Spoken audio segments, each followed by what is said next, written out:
Olá, muito boa noite, tudo bem? Estão me ouvindo, vendo?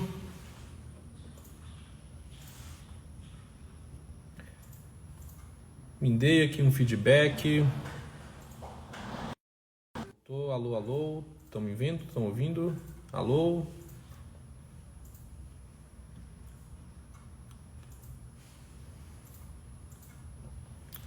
Eu já chamar a Alessandra aqui para nossa live.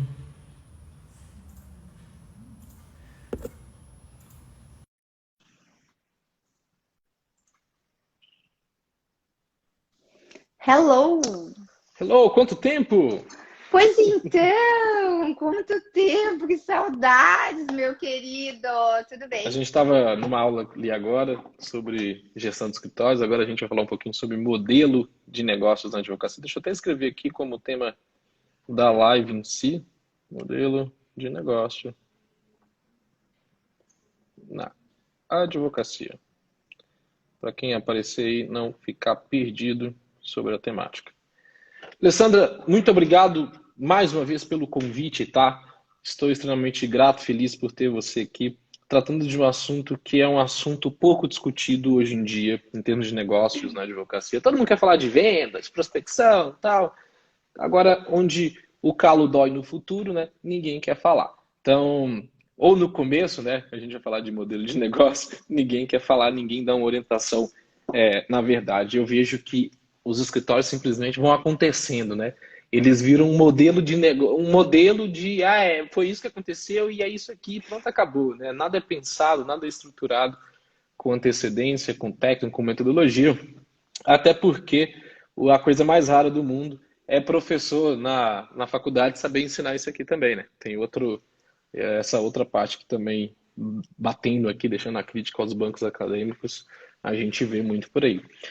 Antes de mais nada, eu gostaria que você se apresentasse, falasse de onde você é, quem você é, o que você faz. O pessoal que está entrando na live agora, manda setinha aí para aquele teu amigo advogado que precisa definir os rumos deles aí, montar um plano de negócios, entender um pouquinho mais o que ele vai fazer no longo prazo. Manda para ele que essa live é de extrema importância. Com a palavra, Alessandra, seja bem-vinda mais uma vez. Lucas, primeiro, mais uma vez, muito obrigada pela honra de estar aqui conversando com você. Aliás, até porque quando a gente começa a conversar sobre negócios e a advocacia rende, né? Rende muito.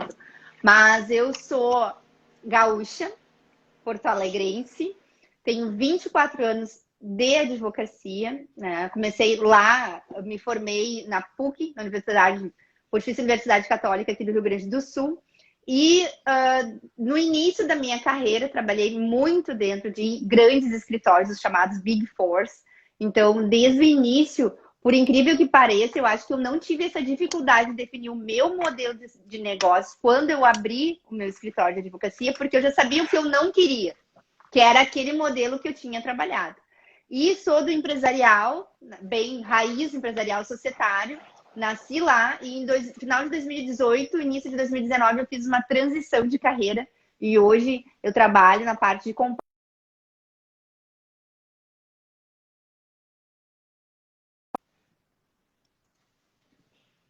negócios que rodam também dentro da área jurídica.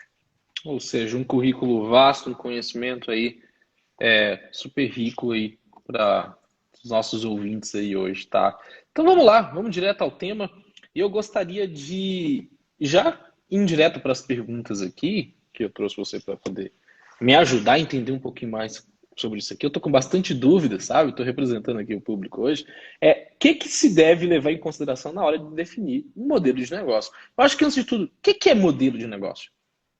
Modelo de negócios, como de qualquer negócio, e a gente tem essa questão de não ter, porque a gente não foi educado na faculdade a entender a advocacia como negócio, daí parece que a gente vai criar algo totalmente diferente Sim. com relação à advocacia, só que a gente está falando de empreendedorismo, a gente está falando da mesma coisa.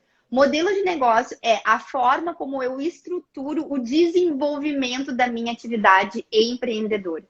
Então, eu posso estruturar isso de várias formas. Eu posso estruturar isso num contexto em que eu vou focar em poucos clientes e um ticket alto. Por exemplo, a Nespresso vende café.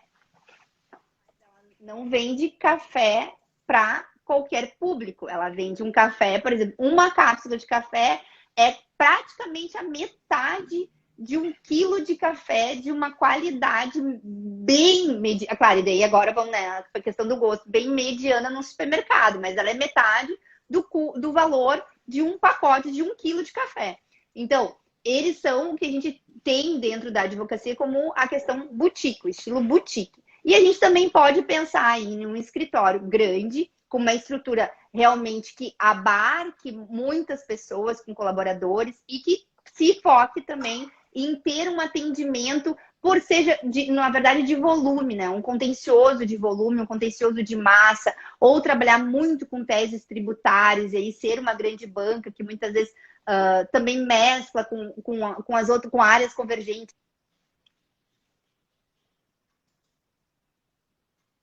Então, modelos de escritório, na verdade, modelos de negócios para a advocacia. E a gente também entrou num modelo, e eu entendo assim que a gente está num híbrido, né? Porque o escritório digital, ele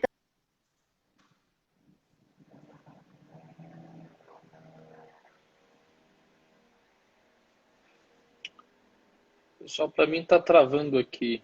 Me reportem, o Alessandro me deu um retorno aqui, se realmente está travando ou se sou eu com Wi-Fi aqui. Alô, alô, alô. Travou para vocês ou sou eu que estou travado?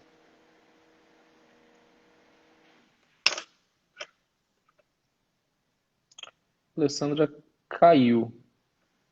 Então, a Raíssa falou que foi ela que travou em si. Deixa eu chamar ela aqui novamente em si.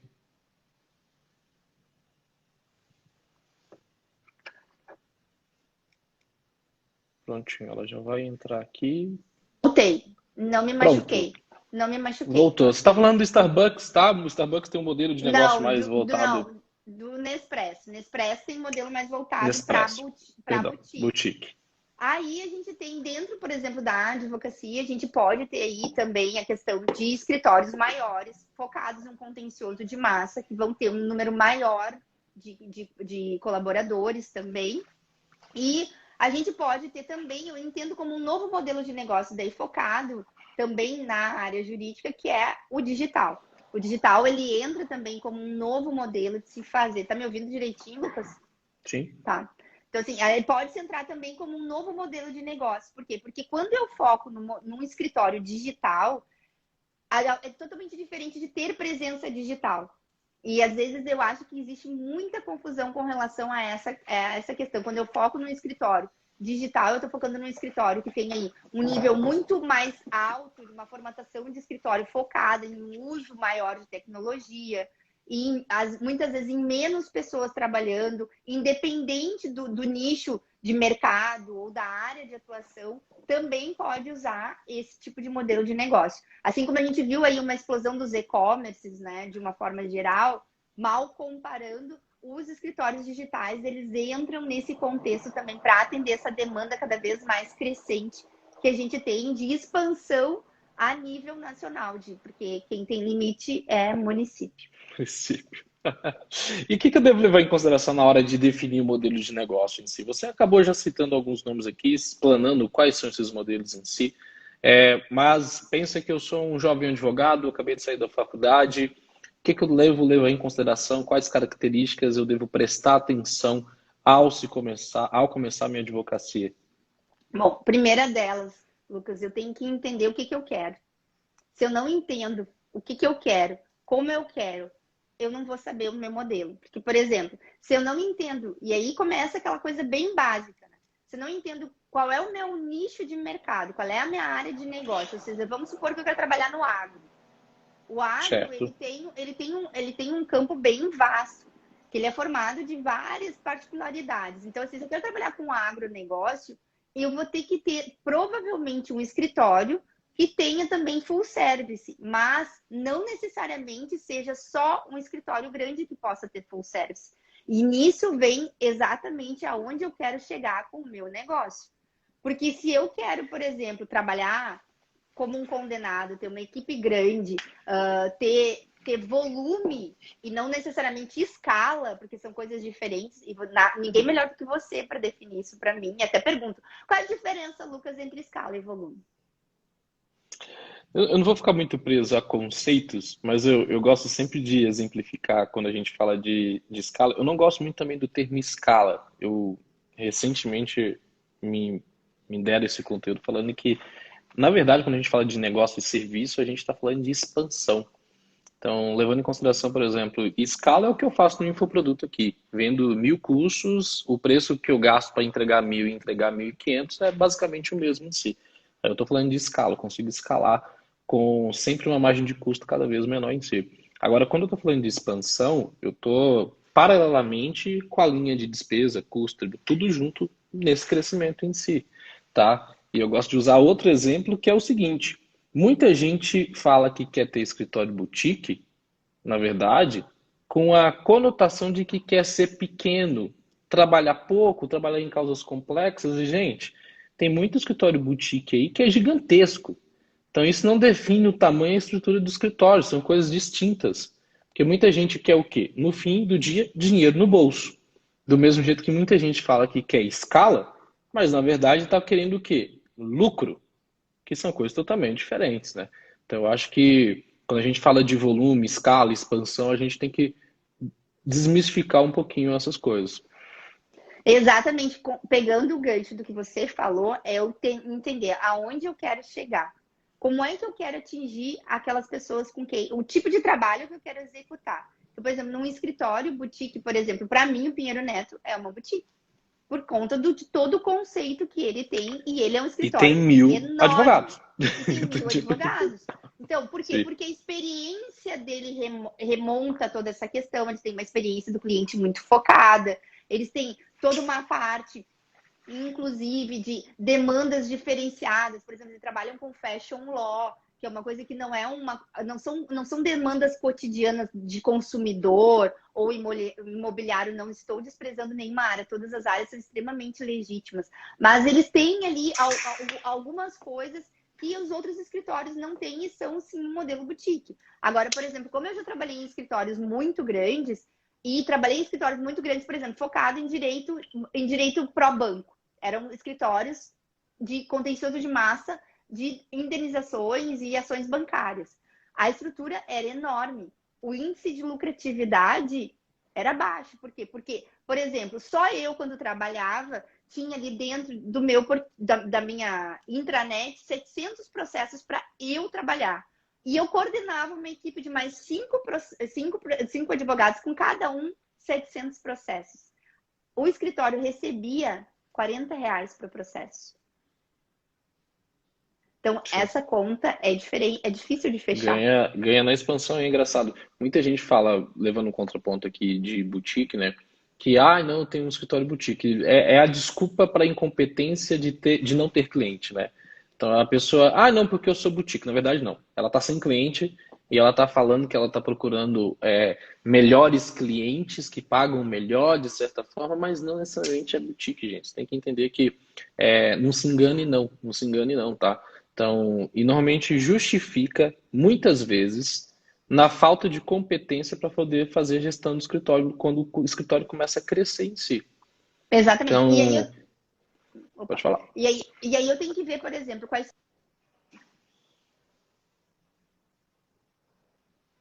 Então, vou lá no início. Qual é a solução que eu vou ter para o problema que o mercado tem para resolver?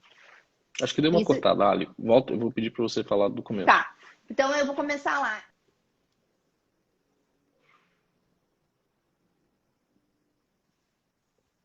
Pessoal, é só para mim que está cortando? Porque, ou será que é lá no Rio Grande do Sul que deu um apagão?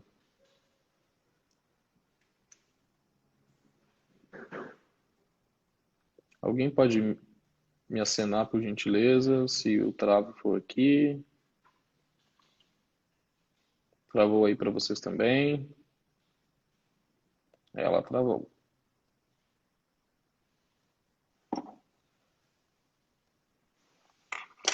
Caiu de novo. Vamos lá que vai dar certo. Pronto, já chamou aqui de novo, tá voltando. Sai da live não, hein? Oi, não, tô aqui, eu não tô, sei o que está acontecendo, a internet. Caiu de novo. E na aula tava tudo perfeito, né? A aula andou, foi uma Sim. beleza. Não sei o que aconteceu. É o Instagram que tá querendo bugar, gente. Vamos Mas não lá, vai conseguir. volta.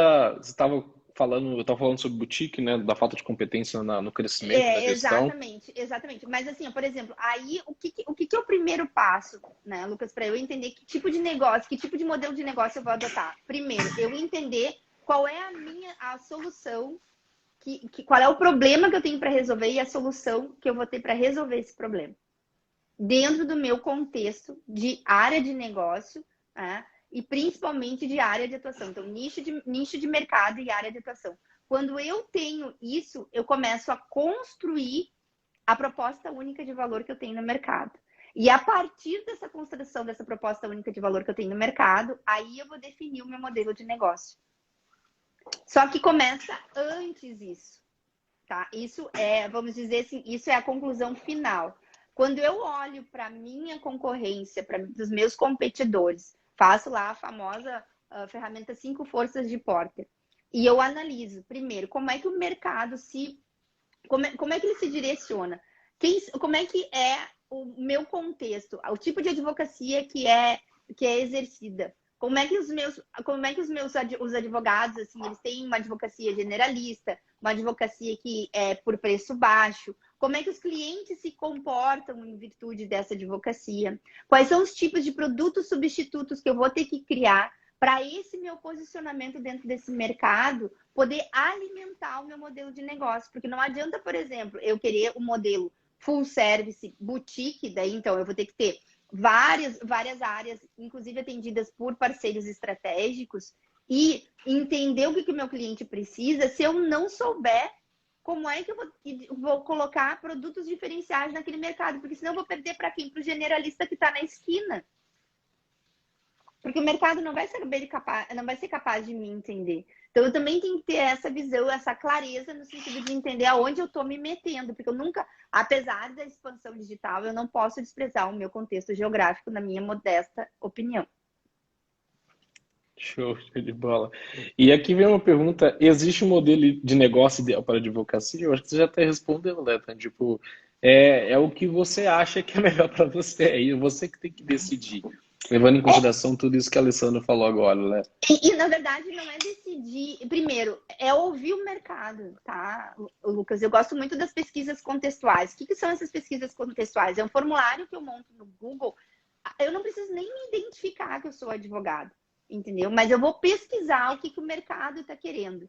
Olha, né, primeiro, eu vou focar numa pessoa jurídica, então eu vou perguntar como é que a pessoa jurídica escolhe um fornecedor de serviços, porque é isso que nós somos, fornecedores de serviços. Quais são os critérios? Competência técnica, localização geográfica, atendimento, se ele troca de fornecedor de serviços com frequência, o que ele precisa para se manter vinculado com aquele servidor de serviços de uma forma contínua, se ele busca saber sobre o negócio dele, de que forma ele busca, se ele busca insights, se ele busca, por exemplo, em mídias sociais, quais mídias sociais, e aí eu vou entendendo o contexto onde eu estou inserido. Porque muito embora a gente tenha um contexto nacional, quando a gente se insere bem no nosso contexto geográfico, a gente consegue expandir com muito mais assertividade. Ontem até você fez uma live com um conterrâneo, é do Rio Grande do Sul também, Sim, o Raul. e o Raul. E ele explicou também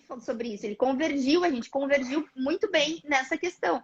Então, eu tenho que consultar o mercado. O maior problema é que eu imagino o que o mercado precisa, e aí eu vou lá e abro um escritório de advocacia. E aí não dá resultado, por quê? Porque eu não entendi o que eu estou fazendo. Eu nem sei explicar muitas vezes, e antes até do modelo de negócios, eu tenho que entender qual é o tipo de advocacia que eu faço. Eu dou um exemplo muito recorrente. Eu digo assim, se você trabalha com ação possessória, por exemplo, ok. Uma das ações possessórias que eu adorava estudar na faculdade era adjudicação compulsória. Eu não sabia se era pelo tipo ou pelo nome, entendeu? Mas eu adorava estudar adjudicação compulsória. Vai explicar a adjudicação compulsória para um agricultor. Como é que você vai explicar? vai ter que detalhar essa explicação. É a mesma coisa. Por que uma pessoa vai, então, nessa definição de modelo de negócio, optar por comprar uma Montblanc ao invés de comprar uma Bic? Porque não fale. As duas escrevem, tá? Eu passei uma vergonha uma vez com o Montblanc, eu tava dando uma consultoria, eu tava lá com a minha Montblanc e tal. Aí foi escrever, a Montblanc falhou. Aí o cara, ó, toma minha Bic aqui, pelo menos funciona. Mas é mais ou menos nesse contexto. Por que então eu vou vender? Como é que eu vou vender uma Montblanc? Para eu vender uma Montblanc, eu tenho que entender de diferencial. Então, para eu vender um produto, né, que seja diferenciado no mercado, um serviço substituto, que justifique o meu ticket alto, eu vou ter que me vincular, me conectar com o mercado de uma forma totalmente diferente. E não é no achismo, é consultando. Primeiro é entendendo. Você quer trabalhar, você quer ser escravo do seu trabalho, você quer ter um escritório autogerenciável ou você quer ter um escritório que dependa de uma estrutura. Porque um escritório autogerenciável vai permitir com que você tenha outras fontes de receita e outros negócios dentro do direito e fora do direito. Total. Então, agora, se eu quero morrer trabalhando, beleza. Então, constrói um escritório bem grande, que você tem que trabalhar que nem um escravo todos os dias, que aí vai conseguir. E outra coisa, pode falar. E a realidade da maioria das pessoas, né? Eu gosto de brincar que normalmente o advogado primeiro ele vê o progresso, depois ele quer ver a ordem, e não o contrário, né? Então, e acaba aí perdendo paz de espírito, não tem tempo com a família, não tem. Ah, mas eu tô cansado da advocacia. Não, você está cansado de fazer uma advocacia errada, né? Nesse sentido. Então, não é uma advocacia leve, igual a Lu Beltrão, que estava aqui sempre comenta, é uma advocacia pesada. Você não tem vontade de levantar e de fazer, porque aquilo ali você virou escravo do teu próprio negócio. Isso é uma coisa muito real, Lucas. Por exemplo, eu sou a prova viva disso. Quando, por exemplo, a minha mãe adoeceu, graças ao modelo de negócios que eu tinha estruturado e com toda a gestão que eu tinha feito, eu consegui estar mais perto dela nos últimos anos de vida dela. E a paz que eu sinto, Alessandra, enquanto pessoa, porque a gente não é só profissional, é infinita por conta disso. Porque eu escolhi um modelo de negócios que realmente atendia aquilo que eu precisava. E naquele momento da minha vida, eu precisava continuar ganhando dinheiro, sim, porque inclusive eu tinha que ajudar toda essa questão do tratamento, enfim, e tá ali, né? Mas ao mesmo tempo eu não precisei me parar de trabalhar, ou precisei só me focar no trabalho, que eu estaria perdendo uma situação familiar que para mim provavelmente teria um impacto emocional muito grande e que talvez depois não me impactasse consideravelmente na minha advocacia. Então, toda essa questão de estar mais perto dos filhos, poder fazer alguma coisa. Hoje até postei um vídeo. Para mim, o propósito da advocacia, ele tem essa questão da função social, essa questão de fomento do empreendedorismo, do fomento de negócios. Só que a gente se desconecta disso quando a gente acha que tudo é só sobre lucratividade. E a gente esquece de planejar o passo a passo. Até o regime tributário, por exemplo. O que vale a pena? Vale a pena eu ter um sócio e eu ter que arcar com a possibilidade de ter que ficar dividindo 50% do que eu ganho com uma pessoa que é o entojo na minha vida? Que é um tranca-rua? Não vale, né? Então, eu faço uma unipessoal. Agora, não vou eu receber na minha pessoa física. Isso é deixar muito dinheiro na mesa. Então, toda essa visão de negócios, ela começa nesse sentido, né? Então, por exemplo, assim, eu tenho que conseguir entender o que eu não quero. Muitas vezes, a minha percepção, até a Jaque perguntou assim, como é que você estruturou o seu modelo de negócios? Olha só, comecei estruturando como? Entendendo o que eu não queria. Eu não queria um escritório grande. Eu não queria um escritório contencioso de massa. Eu queria poder fazer uma consultoria. Primeiro, sempre que sair do contencioso e ir para a consultoria jurídica preventiva. Consegui fazer isso. Hoje deve fazer uns 8 anos que eu não sei o que é contencioso na minha vida. graças a Deus a minha saúde mental agradece. Então, assim, fui me estruturando, tive na época do contencioso, inclusive para fazer para migrar de área. Tive aí pessoas que me assessoraram também durante muitos anos. Hoje eu tenho uma equipe focada também em fazer todo um back-office que faz os projetos de adequação à LGPD junto comigo, GDPR. Então, a gente tem, só que são profissionais altamente qualificados. Ou seja, hoje eu trabalho com um professor, hoje uma pessoa que faz parte da minha equipe que eu selecionei, que fomos selecionados mutuamente, é doutor. Eu não tenho doutorado, mas ele é doutor. E funciona. Então, muitas vezes, a gente conseguir entender aonde a gente se encaixa dentro do nosso planejamento estratégico é extremamente importante para a gente ter um modelo de negócios de sucesso. E é engraçado, não tem nada de errado com contencioso, né, gente? Assim, Não, é mas foi aquilo. sua É ela ideia. falando o que ela não quer em si. Mas tem pessoas que faz todo sentido ter contencioso, que ganha em cima disso mesmo. Não é uma apologia também à judicialização, né? Então, veja bem. Então, é outra história, totalmente diferente. Pode falar. E, por exemplo, assim, já chegou, a gente já teve no escritório uma época, na Vernier e Busato, mais de 250 clientes, tá? E no modelo que a gente queria, que era um modelo boutique, a gente não estava conseguindo manter a qualidade. E aí, o que a gente fez? Uma peneira. A gente peneirou. A gente demitiu o cliente. A gente começou a peneirar porque a gente percebeu assim, ó, a gente vai começar a ter um churn, que é desistência, né? E a gente tinha muitos contratos de FII mensal. Muito alto, porque a gente não está conseguindo manter. Porque a gente, aquelas questões, né? Os nossos valores, a pessoalidade, a pessoalidade do atendimento, a personificação das soluções, das estratégias jurídicas focadas, ela estava se perdendo. Então, nós optamos por aumentar daí, então, o ticket e ir peneirando. Fora que também, nesses 250, não tinham clientes que não combinavam com os nossos valores mesmo de instituição, de organização. Então, a gente começou a demitir. E foi sabiamente, na verdade, um dos últimos a ser demitido foi, inclusive, uma empresa que a gente estava fazendo, uma empresa enorme aqui do Rio Grande do Sul, eles faziam telemarketing, e eles acabaram entrando em recuperação judicial 1 ano e meio depois que a gente demitiu eles, porque a gente já estava... Uma questão de posicionamento, né? Então, tipo, aquilo que você comunica é aquilo que você quer atrair. Se atraiu a pessoa errada lá no passado e você mudou, então, tipo, mude também, né? Então, tipo, deixa essa pessoa seguir a vida, porque são novos rumos aí, às vezes, para o escritório, né? Então, eu tenho uma pergunta aqui. Uma pergunta não. Antes disso, eu quero comentar uma outra coisa, que é o seguinte, gente.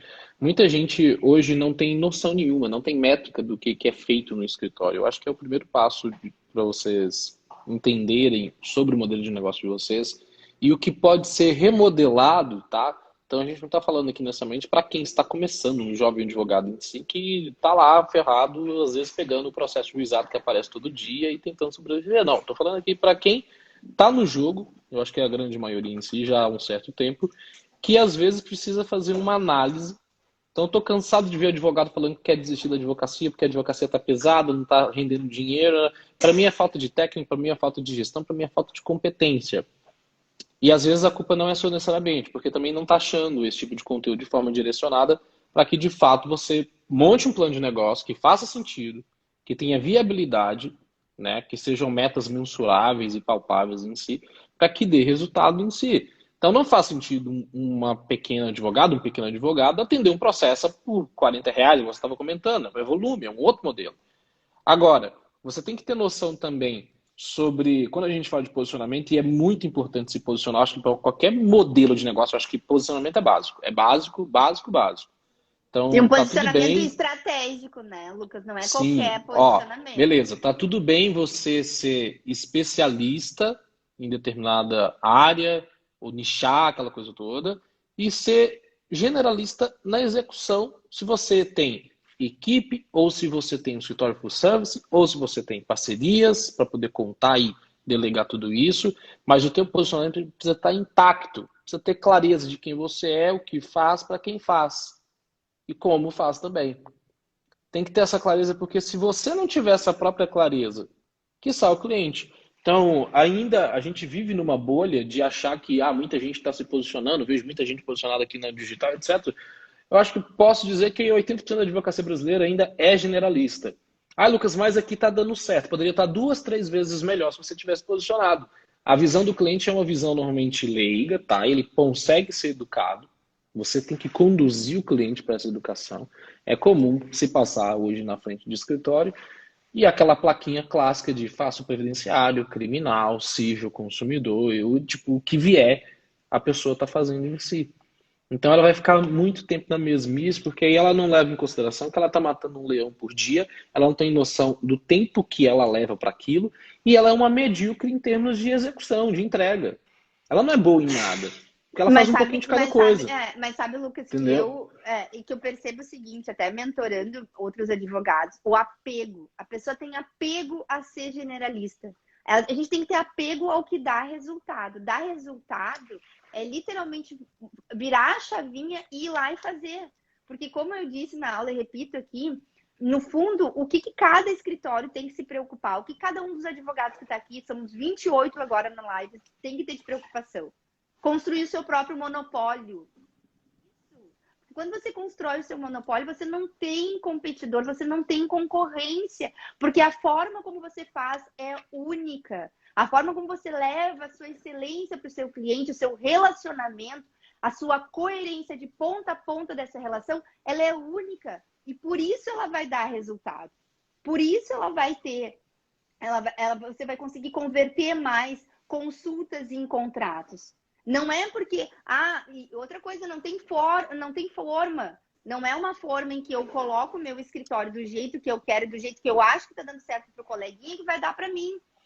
Porque são pessoas Exato. totalmente diferentes. Então, Precisa enquanto ser moldado, eu não né? entender, exatamente, enquanto eu não entender o que eu quero fazer com a minha advocacia, aonde eu quero chegar, qual é o faturamento que eu quero ter, gente? Para ter esse faturamento, quantos clientes eu preciso contatar, eu preciso buscar no mercado, quantos contratos eu preciso fechar? Isso mensalmente.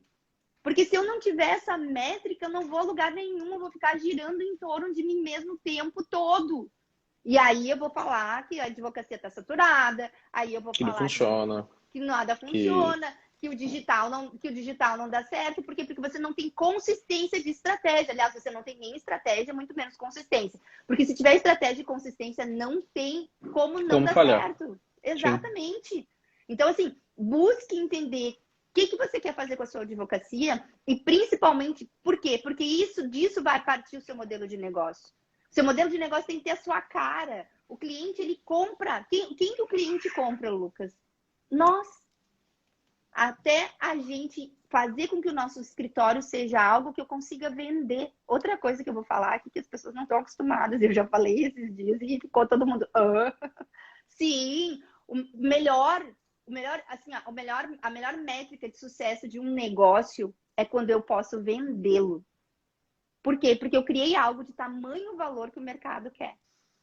Pouco se fala de fusão de escritórios de advocacia, né? Então, ou incorporação, né? Então, tipo, grandes firmas vindo e falou, opa, deixa eu pegar esse escritório aqui porque ele é estratégico. Ele tem tanto valor, ele é tão relevante para o mercado em si, que, tipo, vou incorporar aqui e fazer uma coisa muito maior ainda com o que eu estou incorporando, né? Então, gente, uma coisa para ficar mais prático ainda para vocês é o seguinte, comecem a analisar o quanto, metrificar mesmo, o quanto você gasta para as demandas. O quanto que você gasta para aquele cliente que está sempre te enchendo o saco, o quanto que você gasta para aquele tipo de serviço específico que você está fazendo na área de atuação que você está. Se você é generalista, o passo é posicionar quais são os serviços que, se eu expandir o escritório em termos de tempo de execução, está valendo o lucro em relação também ao custo que se tem para poder executar essas demandas. Então, veja, vou dar um exemplo aqui na área mais de planejamento. Ó, pensa em compliance. Pensar em compliance. Eu vou pensar no programa de integridade hoje, por uma farmácia. O que é mais fácil? Você atender uma farmácia, uma segunda farmácia, uma terceira farmácia, está tudo no mesmo nicho, legislação parecida, regras administrativas, diretrizes da, sei lá, agência de alguma coisa que regula esse nicho em si, ou do nada aparecer uma metalúrgica para poder você atender, aí você tem que escolher entre a metalúrgica que paga, sei lá, 10% a mais em relação à outra farmácia que apareceu. Porque você vai ter que montar um novo leão por dia, uma legislação diferente, de estado a estado pode mudar alguma coisa. Então, você vai ter que se adaptar a uma realidade que para você não faz sentido. Faz sentido falar o quê? Não para o cliente. Porque aí você vai pensar, peraí, eu gasto X tempo na farmácia. A outra eu vou gastar o dobro, mas é só por 10% a mais. Então é uma questão lógica. Por isso que o posicionamento aí faz todo sentido. Agora, não, Lucas, estou com tempo, ou tem equipe para delegar, ou tem parceiro para delegar, aí tudo bem, só que ninguém precisa ficar sabendo. Não manche seu posicionamento, que é o advogado, o planejador, né, que faz programas de integridade para farmácias. Porque você começa a gerar confusão, mais uma vez. Mais uma vez. Exatamente. Eu vou dar até um exemplo. Por exemplo, eu aqui dentro do Instagram, eu falo para pares dos meus colegas. Eu já fui contratada por 3 pessoas para fazer demandas de consultorias específicas em empresarial societário, que isso deve representar hoje o quê? Uns 2% da minha advocacia. Mas só.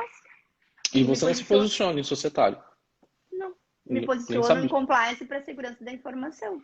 E aqui, e mesmo quando eu falo do que eu faço aqui do meu cotidiano de trabalho, falo sempre compliance para segurança da informação. E as pessoas me contrataram por quê? Porque viram a forma como eu falo de negócios para os advogados, foi essa devolutiva. Porque eu perguntei, tá, mas por que você, da onde você me foi a indicação? E normalmente porque eu recebo muita indicação.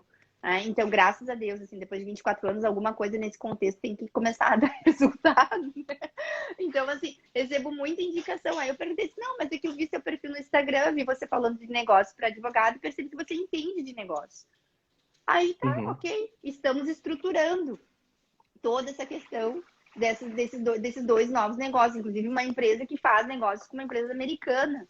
Então, tudo isso é importante vocês entenderem. Eu também faço. Por quê? Porque daí, nesse caso, por exemplo, muitas vezes por uma minuta de contrato, eu consigo cobrar um valor alto, um ticket bem alto, e o cliente paga. Nesse caso, pagou até à vista, graças a Deus. Sim, total. Então, assim, é uma questão de você entender e principalmente analisar o seu portfólio de serviços, porque é o seguinte, quando eu analiso meu portfólio de serviços, eu sei o que me dá mais dinheiro, o que me dá mais trabalho. O que me dá mais trabalho tem que custar mais, entendeu? Exato. Infinitamente mais. O que me dá menos dinheiro eu tenho que delegar. Delegar para quem? Para quem eu tiver confiança. Para um advogado júnior, para um advogado júnior que não precisa estar dentro da minha equipe, ele pode ser remoto, viu? Pode ser contratado por demanda, tá? Não precisa, existe contratação por demanda de forma remota, viu, pessoal? Outra coisa, posso também daqui a pouco ter uma demanda absorvida por um parceiro estratégico. Tudo isso são formas de você conseguir compor o seu negócio de uma forma que você vai ter um índice de lucratividade muito maior do que o contrário. Exato, exatamente. Vamos falar um pouquinho sobre tempo de vida do cliente no nosso negócio em si, o Lifetime Value. Todo mundo não, né? Nem todo mundo está acostumado com a sigla em si, né? O LTV. E a minha pergunta para você ela é um pouco mais técnica. Eu pedi você para mastigar um pouquinho, tá? Na resposta. Como é que eu construo um LTV sem falir no começo da advocacia? Eu vou pedir primeiro para você traduzir a minha pergunta para eles e logo em seguida responder. Lifetime Value é exatamente o tempo em que eu consigo reter o cliente na minha base, ou seja, o tempo de fidelização do cliente dentro do meu escritório, tá? E como é que eu vou fazer isso? O primeiro passo para entender o que é o Lifetime Value, volta lá nos destaques do meu perfil e dá uma olhadinha na jornada do cliente, que foi uma pauta que eu desenvolvi aí um tempo atrás, que na verdade o Lifetime Value e jornada do cliente, eles andam de mão dada, são casadas gêmeos e siameses, entendeu? Assim, para eu não falir no início, o que eu tenho que fazer? Primeiro, eu tenho que entender o meu faturamento, o que eu quero faturar. Então, assim, vamos começar do básico. Qual é dentro do meu escritório? Qual vai ser o meu prolabore? Alessandra, eu quero ganhar R$5.000 por mês de prolabore no início, porque eu fiz uns investimentos na estrutura, de equipamento, eu trabalho no home office, mas comprei um computador melhor, um iPad com caneta, enfim. Ok. Aí você vai fazer o seguinte, você vai ter que entender qual é o valor da sua hora técnica. Por quê? Porque dependendo do seu portfólio de serviços, para você chegar nos 5.000, alguma coisa você vai ter que entender para precificação a sua hora técnica. Como é que você vai fazer? Vai pegar os 5.000 lá e vai dividir por 160, que são normalmente o número de horas que você tem já dentro do mês de trabalho. E aglutinar ali o valor que você tem ali de despesas de imposto, custos operacionais, vamos supor, se você for uma sociedade unipessoal, tá? Que é um pouco. Aí você vai ter a sua hora técnica.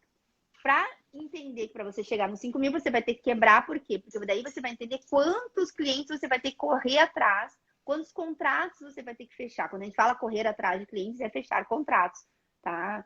Gente, então assim, eu vou ter que desenhar. Bom, então tá, então eu preciso fechar 3 contratos, vamos supor, por semana. 3 contratos por semana, daí em média o quê? Uma taxa de 10%, Lucas, me ajuda aí, a gente vai ter que fazer uns 15 contatos para fechar 3 contratos por semana, para ter ou 3 contratos por quinzena, 6 contratos por mês.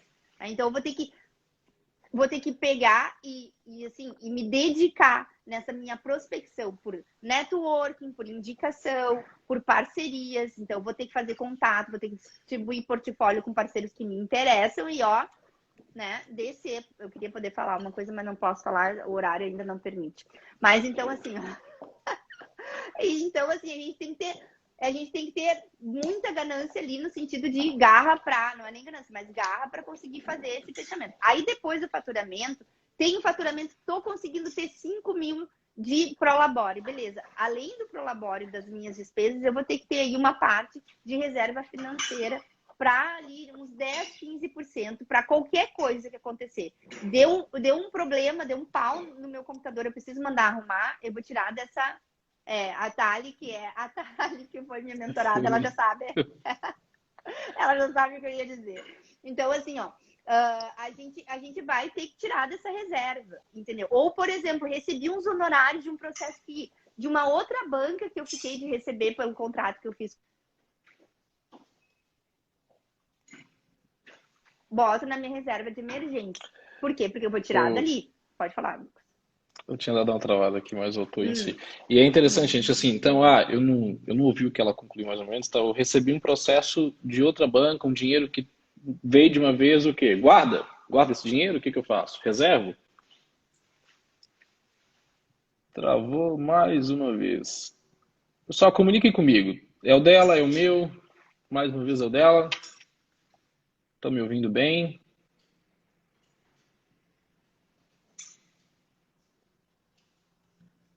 Me reportem, por favor.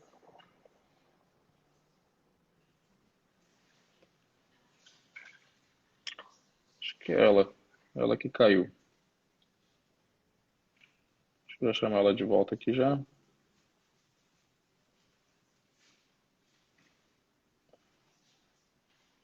Enviei solicitação. Pronto. Só o dela. Pelo menos a minha internet tá boa aqui. Sim, a live vai ficar gravada. A gente já vai finalizar aqui. Tem mais uma última pergunta para ela antes da gente encerrar. E deixa ela voltar. Continuando aqui enquanto ela volta, eu já mandei o convite. É interessante vocês analisarem, quando a gente está falando de LTV, que se você tem um modelo de negócio que é baseado em relacionamentos, e esse relacionamento ele envolve atender tickets mais... Pro 4G aqui, tô irritada com esse troço aqui. Graças a Deus. Tô irritada com esse Que bom. Eu estava falando aqui que quando a gente está começando também, o advogado vai começar, ele pode sim focar em pequenos negócios, né? Pensando no longo prazo, no relacionamento, levando em consideração que aquilo ali pode tornar algo maior no futuro em relação a oportunidades. Muitos clientes querem testar o serviço do advogado para ver se ele pode consumir mais coisas desse advogado em si, né? Isso é muito comum com empresa, né? Então, tipo, você contrata pontualmente o advogado, vai sentindo tal. Eu falo como empresário isso, né? Eu pelo menos faço muito isso. Vou sentindo a temperatura e a qualidade do serviço. Mas, gente, sempre tenha essa reserva financeira para vocês conseguirem se manter, até que esses relacionamentos de fato dêem algum retorno para o escritório de vocês pensando no longo prazo. Sim, tem uma vida jurídica dessa pessoa, dos clientes potenciais aí gigantesca pela frente. Então, vou dar um exemplo no trabalhista aqui. Você começa lá com um treinamento interno lá para o RH, depois é um código de conduta, depois é um canal de denúncia. Daqui a pouco você está fazendo tudo, entendeu? Dentro da empresa. Daqui a pouco é um grande contrato mensal que você está tendo com a empresa, além de coisas pontuais para poder entregar. Então, aí acaba chamando também para outras áreas, no momento que a gente conta com parceiros, com equipe, sócio, aquela coisa toda. Exemplo, quero algo no societário, por exemplo. Eu sou trabalhista, não faço societário. Mas como é empresa, então, não, peraí, eu tenho um parceiro ou meu sócio faz. O tributário, saiu do simples, foi presumido, precisa fazer um planejamento novo, sei lá, tipo, tá sempre surgindo novas oportunidades. E é importante que você, como advogado, tenha cada vez mais uma forma de atuar estratégica, que normalmente você não tem, tá? Você está acostumado a entregar serviços jurídicos apenas e não pensar negócios, né? Então, quanto mais... E é fora do direito que vocês vão aprender isso, não é dentro do direito. Então, assuntos como marketing, como comercial, como experiência do cliente, assuntos do mercado que você normalmente quer atuar. Então, tudo fora do direito, quanto mais você souber para como orientar o teu cliente na tomada de decisão dele, pensa que o teu cliente também está querendo crescer. Igual você está querendo crescer e arrumar cliente, aquela coisa, ele também está. Quanto mais você ajudar ele de forma estratégica e planejada, mais serviço vai ter para você no longo prazo em si. Então, o sucesso do seu cliente é o seu sucesso. Com certeza, Lucas. E, na verdade, para a gente conseguir fazer isso, a gente precisa começar com aquilo que você sempre fala também, que é a mentalidade empreendedora. Por quê? Quando eu me coloco no lugar de empreendedor, eu crio uma conexão com o meu cliente de também me ver como um empreendedor. E aí, eu entender de negócios, eu começo a conseguir ver dentro do negócio do meu cliente coisas que ele precisa e muitas vezes ele não se dá conta. Por exemplo, se entra no escritório uma demanda, vamos pegar aí a área trabalhista, uma reclamatória trabalhista, né? Assédio moral, vamos supor, que é uma coisa que tem bastante também. Só para te dizer, a Cristina Arcangeli também está com problemas, tá, de conexão, porque ela está indo e vindo aqui, então não sou só eu hoje. Ela está numa live que está indo e vindo, estou recebendo as notificações aqui. Então, assim, então tá, chega essa demanda. Aí tem assédio moral, tem horas extras. E eu vou lá, sou contratada para fazer defesa dessa demanda trabalhista. Só que daí, na minha primeira conversa com o cliente, o que eu tenho que ver? Vamos supor que esse reclamante era da área de logística. Eu começo a perguntar para ele, tá, mas como é que tá a tua área de logística? Como é que ela está estruturada? Aí o cliente vai dizer assim, opa, mas só um pouquinho, por que ela está me perguntando isso? Se é uma defesa, que é uma contestação. Ali eu já começo a educar o meu cliente, mesmo que eu não consiga fazer naquele momento um fechamento sobre uma consultoria jurídica mensal. Eu começo a educar meu cliente que o quê? Eu, advogada, penso junto com ele no negócio dele. Porque o maior desejo, eu falo isso para vocês, eu já ouvi isso de vários empresários, eu vi isso dentro da Lanchan, entendeu? E da Fiergs. O que eles mais querem são parceiros de negócio. E outra, pasmem, de várias pesquisas contextuais que eu fiz, anônimas, tá? Os empresários, eles têm pavor, as pessoas de uma forma geral, mas as pessoas e os empresários têm pavor de trocar de fornecedor de serviço. Eles não gostam, dá trabalho. Então, por que eu não vou ter o trabalho de educar o meu cliente? Se isso vai me trazer infinitamente mais rentabilidade, posicionamento e estratégia. Eu digo para todo mundo que, às vezes para os mais íntimos, somos todos professores, primeiro dos nossos clientes e do mercado. A gente tem que se dispor a ensinar.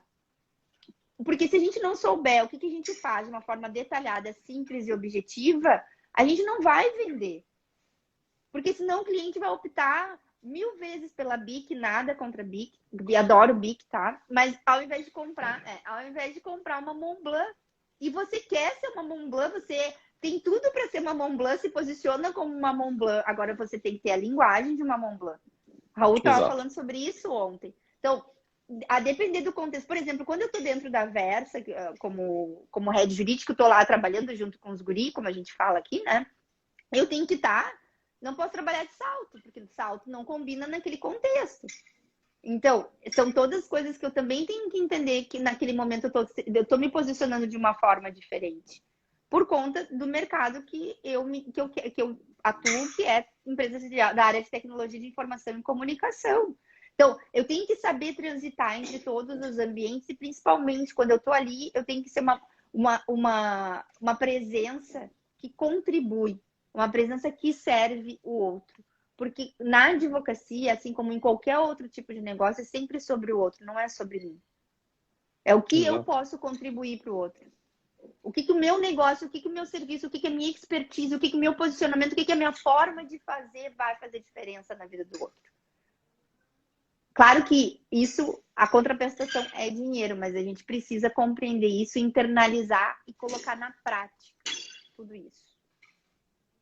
Show, muito show. A gente está aqui com 52 minutos de transmissão. Obrigado, tá? Eu acho que eu tirei as dúvidas aqui, minhas e do pessoal em si. Pessoal, se tiver alguma pergunta, pode mandar agora. Pode também seguir a Alessandra lá no perfil dela, @AlessandraBusato, tá? O Instagram dela. Pode mandar direct, pode pedir ajuda lá. Ela está sempre à disposição, com muito bom humor e disposição aí para poder ajudar vocês, tá? Ficamos por aqui, Alessandra. Obrigado pelo convite, tá? Quer dizer, agradeço o aceite do convite, né?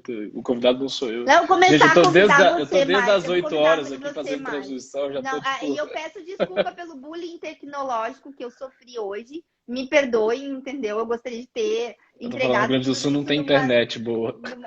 numa sequência, tá? Não é verdade, tá? Porque eu dei aula para Deu sua tudo assessoria certo. e deu tudo certo, entendeu? Então, Thiago, obrigada, querido. Beijo para você. Então, assim, turma, vamos começar a pensar com cabeça estratégica. Com estratégia a gente vai longe. Tá? Não é à toa que a gente precisa aí pivotar a nossa advocacia, pivotar o nosso negócio, passa por ter uma mente inovadora e ter aí ações focadas aonde a gente quer chegar. Querido, Exatamente. Show de obrigada. bola. Muito obrigado. Imagina, Uma boa noite, obrigada, pessoal. viu, gente? Boa noite. Tchau, tchau. Tchau, tchau. Até mais.